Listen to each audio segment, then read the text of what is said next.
Assalamualaikum warahmatullahi wabarakatuh. Perkenalkan, nama saya Ratu Bebaresa dari AKT 23A NPM 23412042. Di sini saya akan membahas mengenai dasar prosedur pembukuan dan jurnal. Apa itu pembukuan?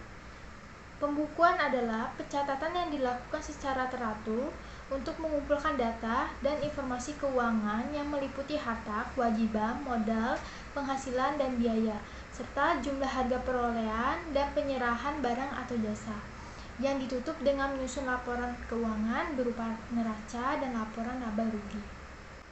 Dasar-dasar prosedur pembukuan.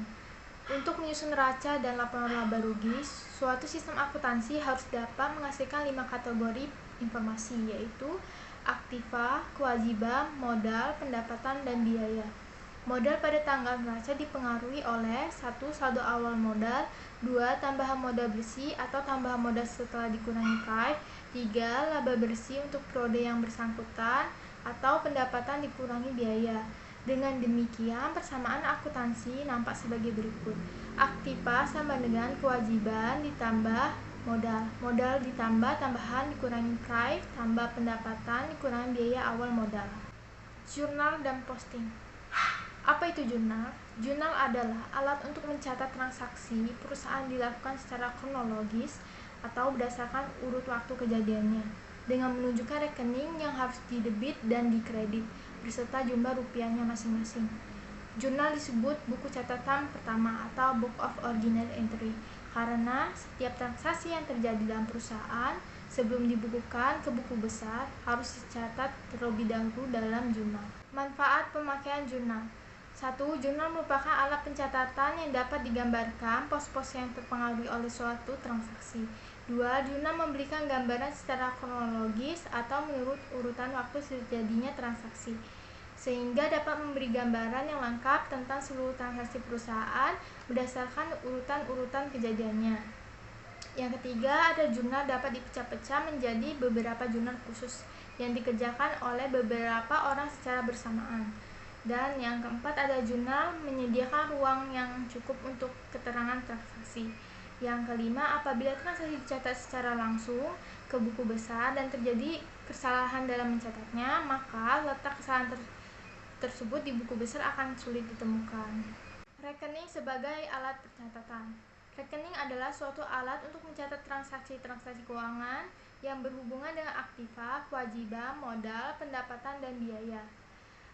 Tujuannya untuk mencatat data yang akan menjadi dasar penyusunan laporan-laporan keuangan. Contohnya seperti jumlah piutang perusahaan kepada debitur, 2. Jumlah kewajiban perusahaan kepada kreditur, dan yang ketiga ada harga beli aktiva yang dimiliki oleh perusahaan. Kumpulan rekening yang digunakan dalam pembukuan suatu perusahaan disebut buku besar atau ledger. Penggolongan rekening. Yang pertama ada rekening real. Rekening neraca yang akhir periode akan dilaporkan dalam neraca. Rekening-rekening aktiva, rekening-rekening kewajiban dan modal. Dan yang kedua ada rekening nominal. Rekening rugi laba atau rekening nominal, yaitu rekening yang pada akhir periode akan dilaporkan dalam laporan rugi laba. Rekening pendapatan dan rekening biaya. Sifat-sifat rekening. Rekening fry. Apa itu fry? Fry merupakan pengambilan kas atau barang lain yang dilakukan oleh pemilik sebagai pengambilan bagian keuntungan perusahaan.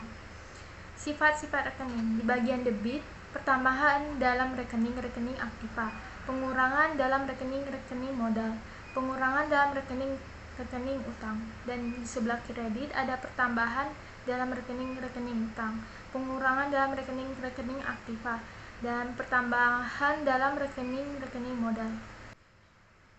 Buku besar atau ledger. Apa itu buku besar? Buku besar atau ledger adalah kumpulan rekening yang digunakan dalam pembukuan suatu perusahaan. Dalam buku besar biasanya rekening disusun dengan urutan tertentu, yaitu rekening untuk neraca disusun paling depan, lalu rekening yang akan dicantumkan dalam laporan rugi laba. Neraca saldo. Neraca saldo adalah daftar yang berisi saldo-saldo dari seluruh rekening yang ada di dalam buku besar pada suatu saat tertentu untuk menguji kebenaran pendebitan dan pengkreditan. Tujuan pembuatan neraca saldo: 1. Untuk menguji kesamaan debit dan kredit di dalam buku besar. 2. Untuk mempermudah penyusunan laporan keuangan. Proses pembuatan neraca saldo: 1. Pertama-tama, jumlah kolom debit dan kolom kredit semua rekening yang terdapat di buku besar. 2. Tulislah hasil penjumlahan tersebut pada kolom yang sesuai dengan rekening yang bersangkutan. 3. Hitunglah saldo semua rekening yang terdapat dalam buku besar, yaitu dengan cara mencari selisih jumlah kolom debit dan kolom kredit. Yang keempat, susunlah neraca saldo yang berisi nama semua rekening yang terdapat dalam buku besar beserta saldonya masing-masing yang telah ditentukan. Apabila sisi debit dan sisi kredit sama jumlahnya, tidak berarti bahwa segala sesuatunya sudah benar, karena ada kesalahan-kesalahan tertentu yang tidak akan berpengaruh terhadap keseimbangan debit dan kredit. Yang pertama, transaksi yang tidak dicatat dalam buku besar. 2. Kesalahan pencatatan jumlah rupiah dalam buku besar. 3. Pendebitan dan pengkreditan ke dalam rekening yang salah. Yang keempat, kesalahan yang saling menutupi.